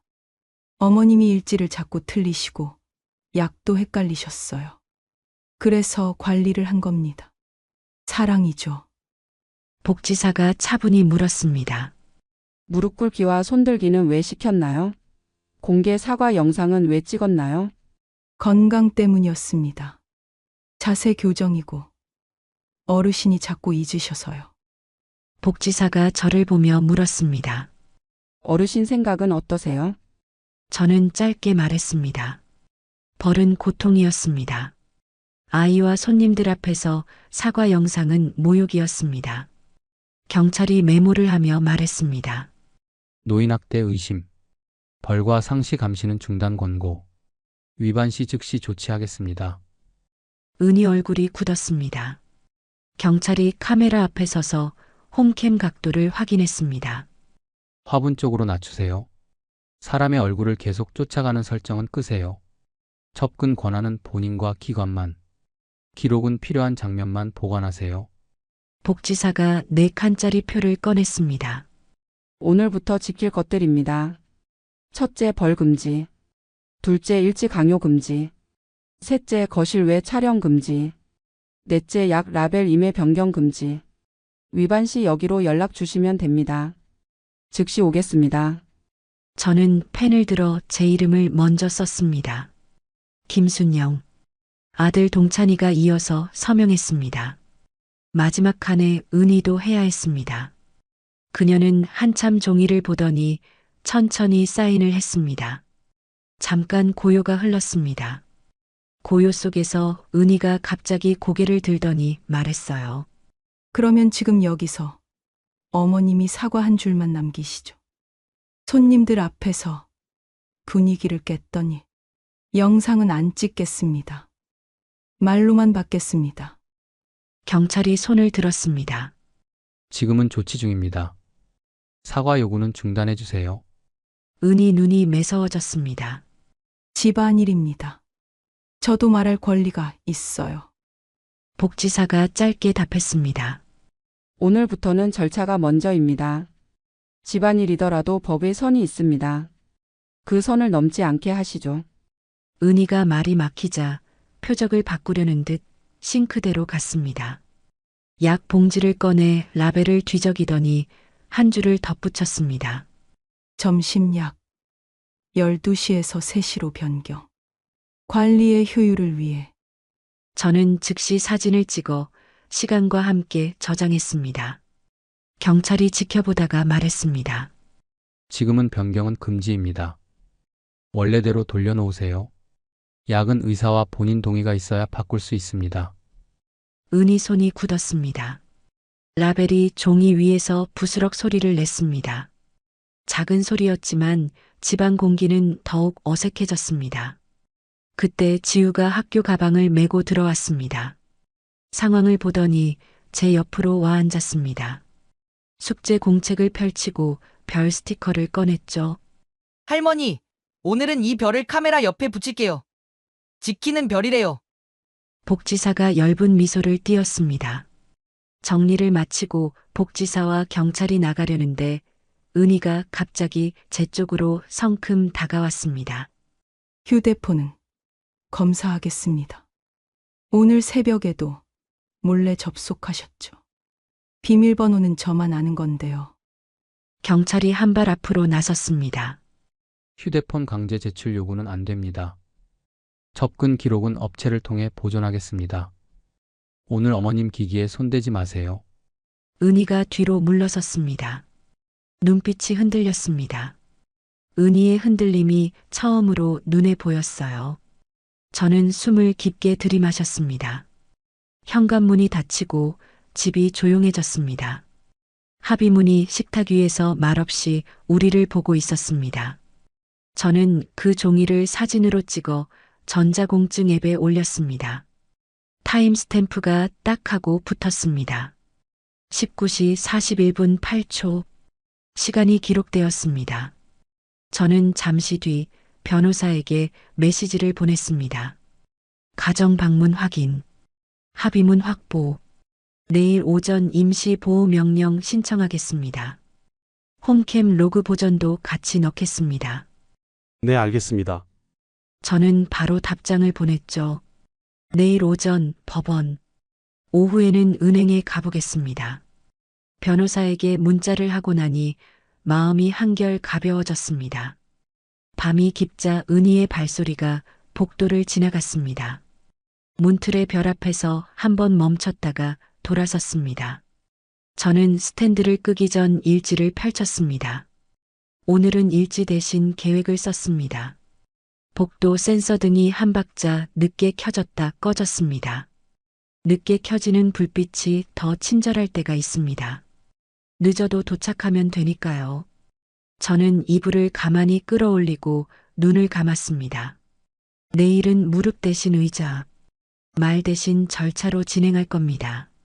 제 이름으로요. 아침 공기가 차갑게 들어왔습니다. 세수를 하고 머리를 뒤로 넘겼어요. 가방엔 어젯밤 정리한 서류를 넣었습니다. 병원 소견서, 손목과 얼굴 사진, 일지 묶음, 홈캠 캡처, 복지사 확인서. 종이가 무거웠지만 마음은 조금 가벼웠습니다. 다음 날 아침 9시 10분, 가정법원 민원실에서 번호표를 뽑았습니다. 변호사가 기다리고 있었죠. 서류를 한 장씩 넘기며 말했습니다. 어머니, 오늘은 임시보호명령과 접근금지부터 신청합니다. 홈캠 로그 보존도 함께 넣겠습니다. 증거 목록 1번부터 11번까지 정리되어 있습니다. 혹시 추가하실 게 있나요? 네. 손자 지우의 일기입니다. 아이가 어젯밤 제 방에서 쓰던 걸 맡겼어요. 변호사가 고개를 들더군요. 아이가 쓴 기록은 결정적일 수 있습니다. 교사 확인 서명만 받으면 더 좋습니다. 그 자리에서 담임 교사에게 전화했습니다. 잠시 후 메시지가 도착했죠. 아동의 진술서 협조 가능. 학교 상담실에서 확인함. 날짜와 시간. 선생님의 이름. 문자 끝에 짧게 적혀 있었어요. 지우는 늘 할머니 편이었습니다. 10시 40분 신문실. 판사는 제 손목 사진과 병원 소견서를 오래 들여다봤습니다. 거주지 내 상시 감시, 공개적 사과 요구, 신체적 벌 부과, 노인에게 부적절한 지시가 반복되었습니다. 당사자는 폭행을 부인하지만 영상과 음성이 존재합니다. 저는 또박또박 말했습니다. 벌써는 것은 고통이었습니다. 제가 모르는 손님들 앞에서의 사과는 모욕이었습니다. 오늘부로 피해자 주거 이전 권고, 가해 의심자 접근 금지 100m, 연락 금지, 홈캠 비활성화 및 로그 보존 명령. 임시입니다만 즉시 효력이 발생합니다. 위반 시 곧바로 조치됩니다.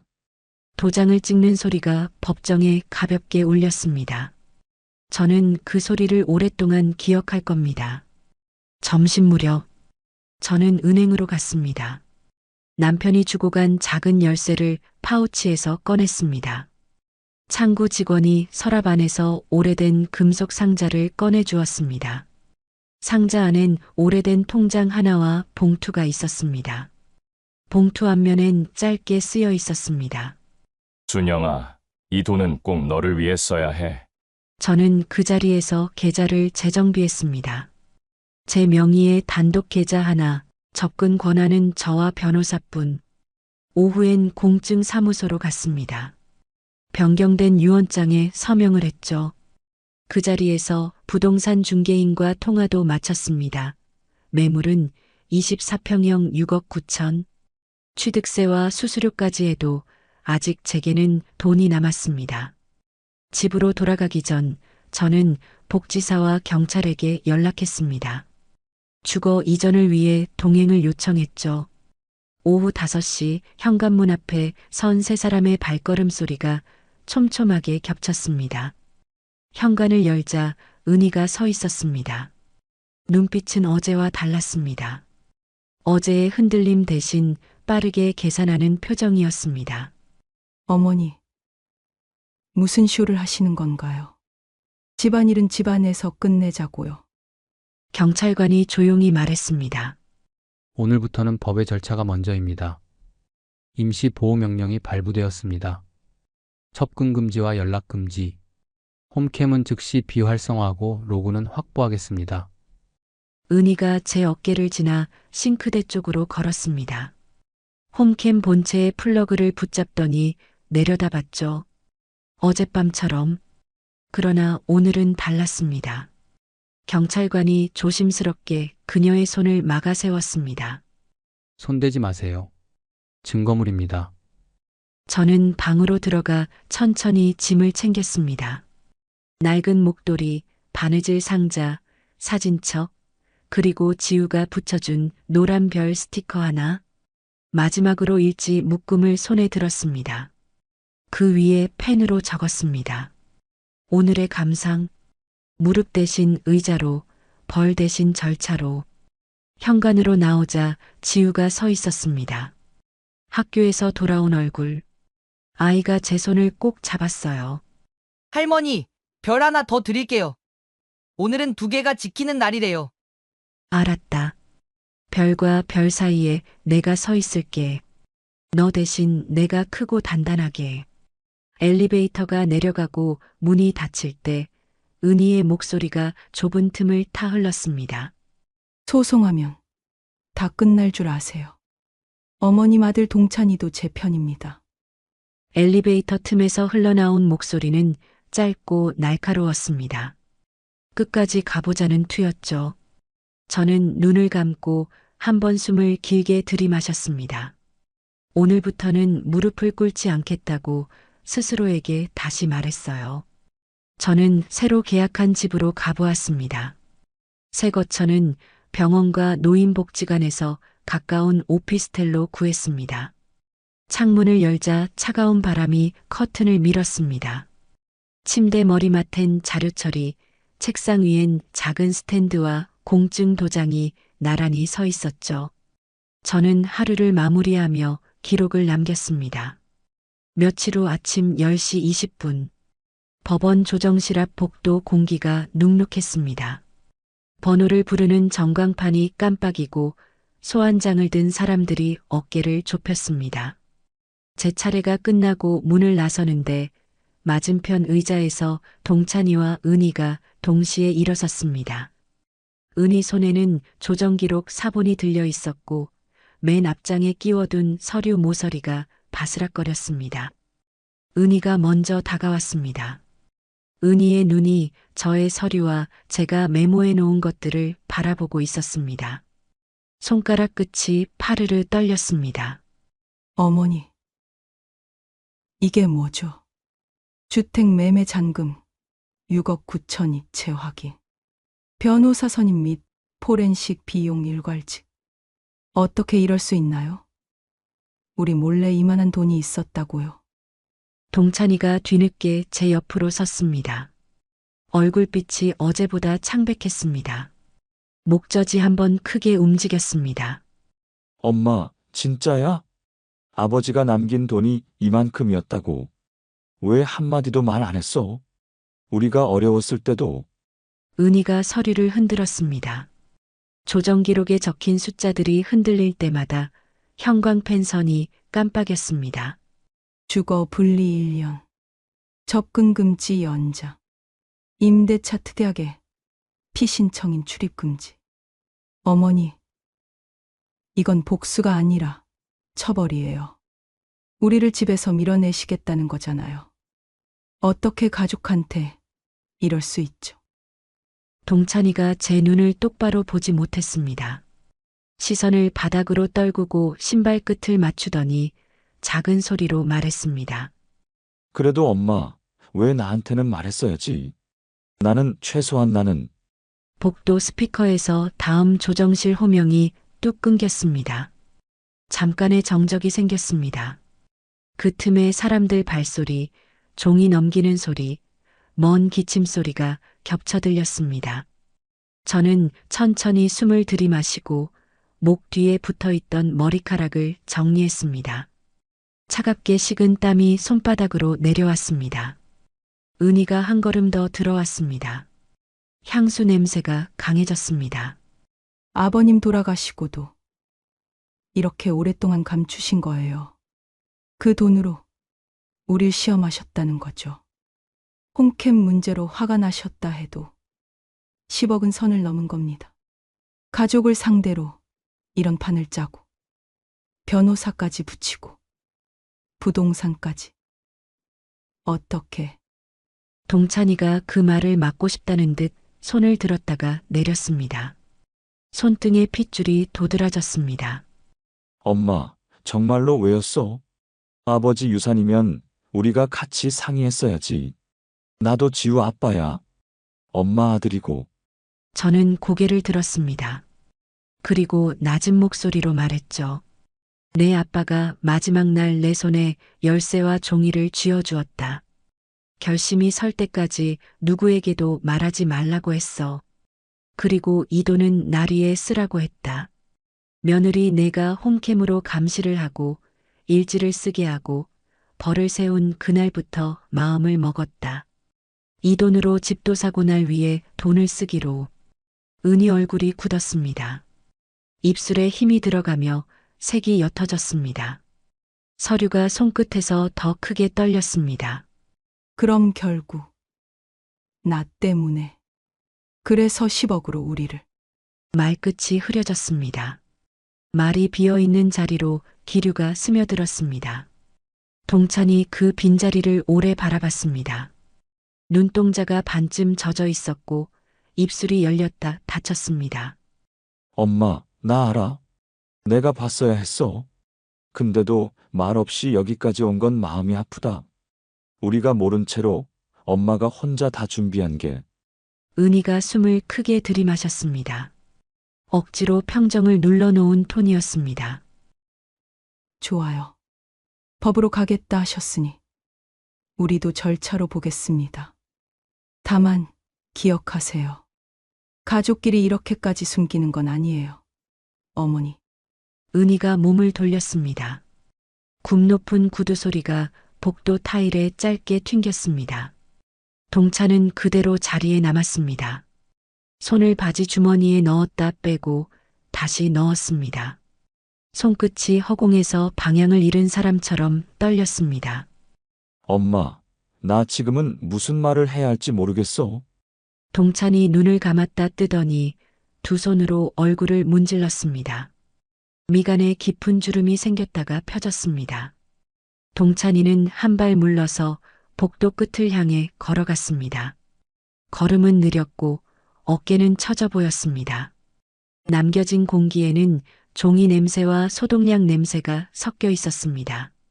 저는 품에 안은 갈색 파일을 다시 붙들었습니다. 잠시 후 조정실 문이 다시 열렸습니다. 다음 번호가 불렸습니다. 저는 벽시계를 올려다봤습니다. 시침과 분침이 아주 조금씩 앞당겨져 있었습니다. 제 차례가 되어 조정실 안에 둥근 테이블에 앉았습니다. 의자 다리가 바닥을 스치는 마찰음이 아주 작게 났습니다. 판결문 요지가 낭독되고 양측의 요구가 벽에 걸린 시계처럼 일정하게 회전했습니다.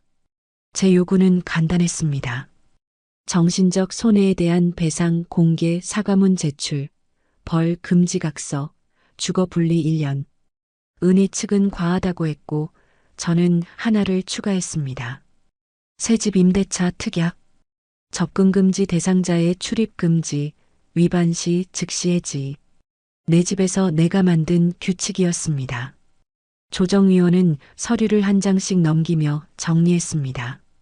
손해배상은 분할 납부하되 회차마다 교육 이수 확인을 첨부, 미이행 시 강제 집행, 접근 금지와 연락 금지 준수, 아동 압벌과 모욕, 공개 사과 요구 금지, 사과문은 피해자 대리인을 통해 접수, 주거 분리 1년 이후 연장 여부는 추후에 결정한다. 저는 고개를 끄덕였습니다. 복도를 나오니 동찬이가 문 옆에 서 있었습니다. 동찬이는 작게 말했습니다.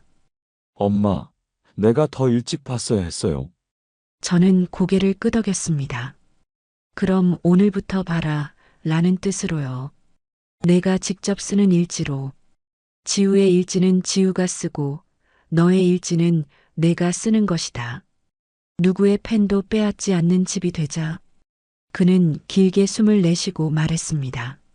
알겠습니다. 어머니 뜻대로 하겠습니다. 그날 오후 저는 등기와 잔금 일정을 확정했습니다.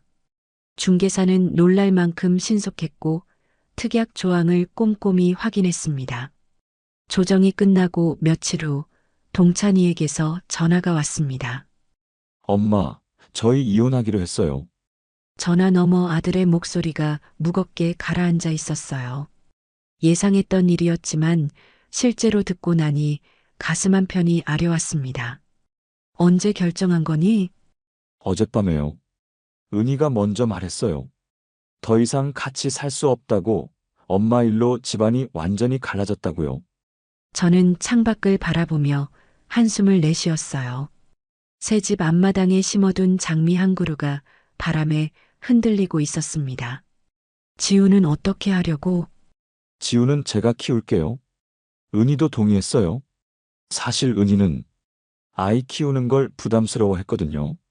동찬이의 목소리에서 쓸쓸함이 묻어났습니다. 결혼 생활 8년을 정리한다는 게 쉬운 일은 아닐 거예요. 그럼 지우랑 둘이 살 곳은 정했니? 네. 회사 근처 아파트를 알아보고 있어요. 지우 학교도 전학시켜야 하고 정신없을 것 같아요. 저는 잠시 생각했습니다. 그리고 조심스럽게 말을 꺼냈어요. 동찬아, 혹시 여기서 같이 살 생각은 없니? 엄마 집에서요? 여기 방이 3개거든. 지우도 학교 옮기지 않아도 되고 나도 지우랑 있으면 좋고. 어때? 전화 너머로 동찬이 깊은 숨을 쉬는 소리가 들렸습니다. 엄마, 괜찮을까요? 제가 은희 편을 들었던 것도 있고. 내가 은희 편을 들었다고? 언제? 엄마가 힘들어할 때 제가 그냥 참으라고 했잖아요. 눈치채면서도 모른 척했고. 제가 먼저 나섰어야 했는데. 동찬이의 목소리가 떨리기 시작했습니다. 아들아, 그건 이제 지나간 일이야. 너도 처음이었잖아. 사이에 끼어서 어떻게 해야 할지 몰랐을 거고. 하지만 엄마를. 됐다. 이제 우리 앞만 보자. 지우가 제일 중요하잖니. 그날 저녁 동찬이와 지우가 짐을 들고 왔습니다. 지우는 제 품에 안기며 말했어요. 할머니, 이제 매일 같이 있을 수 있어요? 그래, 우리 지우. 이제 매일 함께 밥 먹고 숙제도 같이 하자. 아이의 얼굴에 환한 미소가 떠올랐습니다.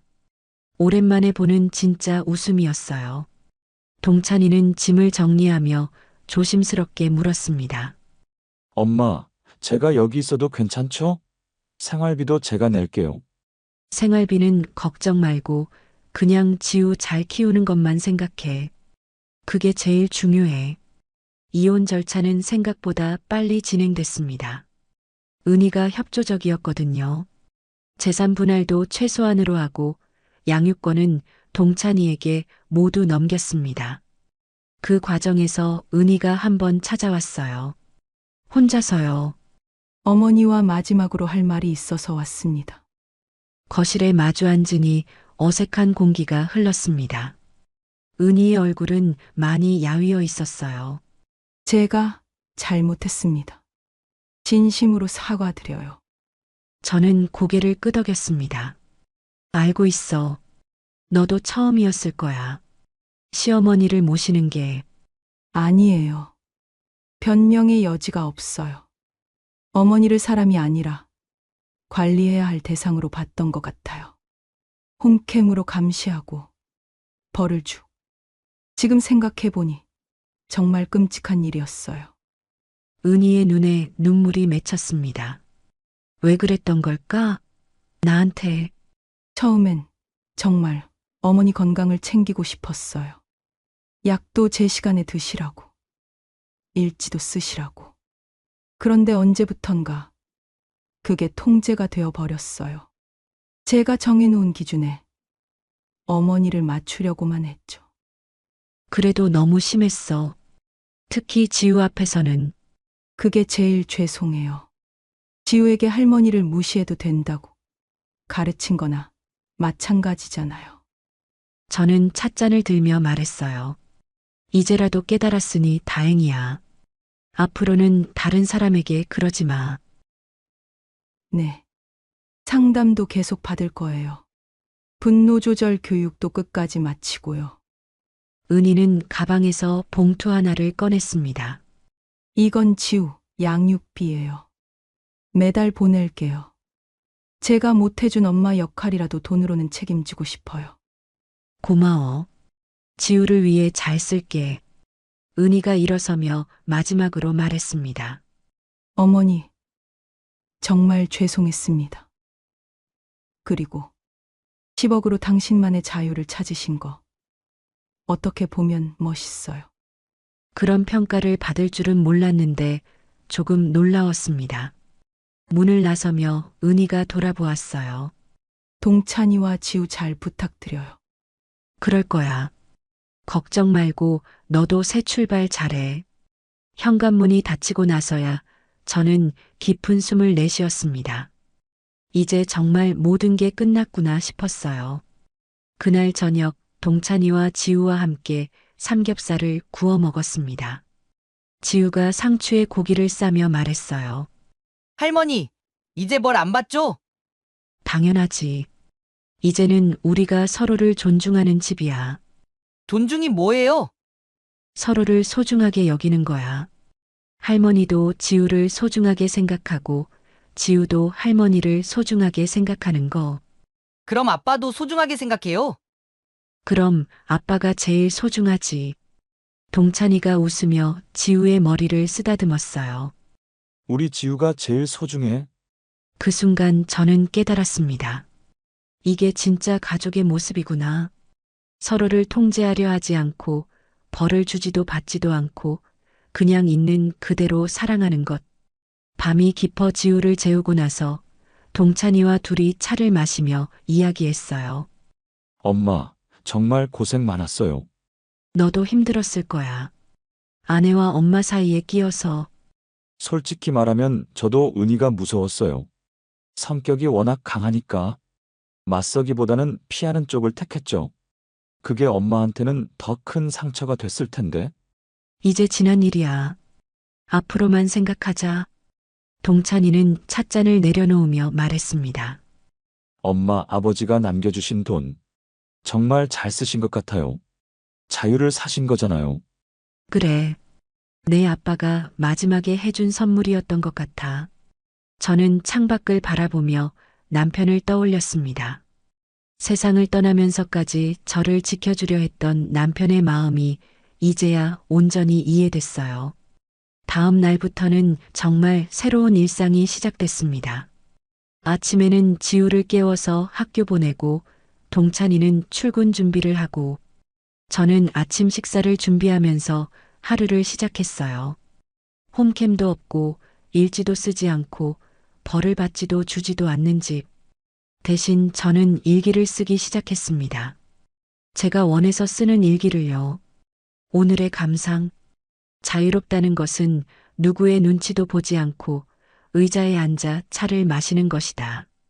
그리고 돈이 있어야 한다. 노인복지관에서 하는 여러 가지 프로그램도 참여하기 시작했습니다. 많은 어르신들이 제 이야기를 듣고 용기를 얻으셨다고 하더군요. 그 말을 듣고 가슴이 뭉클했습니다. 제 경험이 다른 분들에게도 도움이 된다니 그 자체로 보람이었어요. 지우는 새 학교에 잘 적응했습니다. 친구들도 사귀고 성적도 좋아졌어요. 무엇보다 웃음이 많아졌습니다. 어떤 날은 숙제를 하다가 저에게 물어보기도 해요. 할머니, 이 문제 어떻게 풀어요? 그럼 같이 생각해보자. 할머니도 잘 모르지만 함께 공부해보자. 예전에 은이었다면 아이가 스스로 해야 한다며 제지했을 텐데 이제는 자유롭게 지우를 도와줄 수 있어서 좋았어요. 동찬이도 많이 달라졌습니다. 집에 오면 지우와 시간을 보내려고 노력하고 저에게도 하루 있었던 일들을 이야기해주곤 했어요.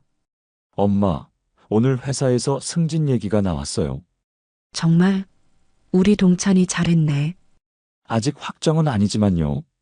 열심히 해볼게요. 지우 교육비도 더 많이 벌어야죠. 그런 대화를 나누는 것만으로도 행복했습니다. 1년이 지났습니다. 지우는 3학년이 되었고 동찬이는 정말 승진을 했어요.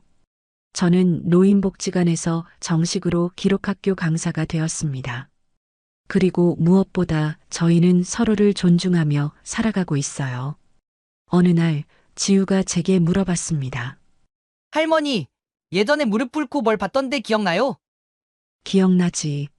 왜? 그때 할머니가 너무 불쌍해 보였어요. 저도 무서웠고요.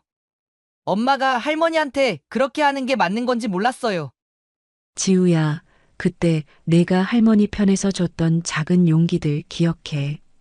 별 스티커도 붙여주고 비밀 일기도 써주고 그게 할머니한테는 정말 큰 힘이 됐어. 정말요? 정말이야. 내가 있어서 할머니가 포기하지 않을 수 있었거든. 지우의 얼굴에 뿌듯한 미소가 번졌습니다. 그럼 지금은 행복하세요? 물론이지. 지금이 제일 행복해. 그날 밤 저는 창가에 앉아 밤하늘을 올려다봤습니다. 별들이 반짝이고 있었어요. 남편의 영정 앞에 가서 조용히 말했습니다. 여보, 고마워요. 당신이 남겨준 열쇠로 정말 중요한 문을 열었어요. 자유의 문을요. 그리고 지우 방으로 가서 자고 있는 아이의 이마에 살짝 키스했습니다. 동찬이 방 앞을 지나가는데 안에서 전화하는 소리가 들렸어요. 지우 엄마 미안해. 아이가 감기 걸려서 이번 주말 방문은 어려울 것 같아. 네. 다음에 뵐게요. 은희와도 가끔 연락하며 지우를 만나게 해주고 있었어요. 아이에게는 엄마니까요. 제 방으로 돌아와 일기장을 폈습니다. 오늘의 감상.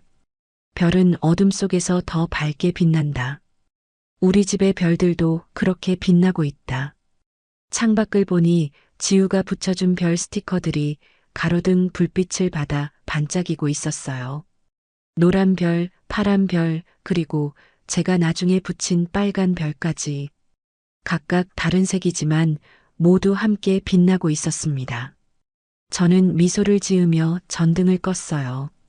내일은 지우와 함께 복지관에 가기로 했거든요. 아이가 할머니들에게 동화책을 읽어주고 싶다고 했어요. 그런 지우를 보면서 생각했습니다. 이 아이는 다른 사람을 존중할 줄 아는 어른으로 클 거라고. 벌을 받으며 자란 아이가 아니라 사랑받으며 자란 아이로서 말이에요. 눈을 감으며 마지막으로 생각했습니다. 10억 원이 준 것은 단순한 자유가 아니었어요.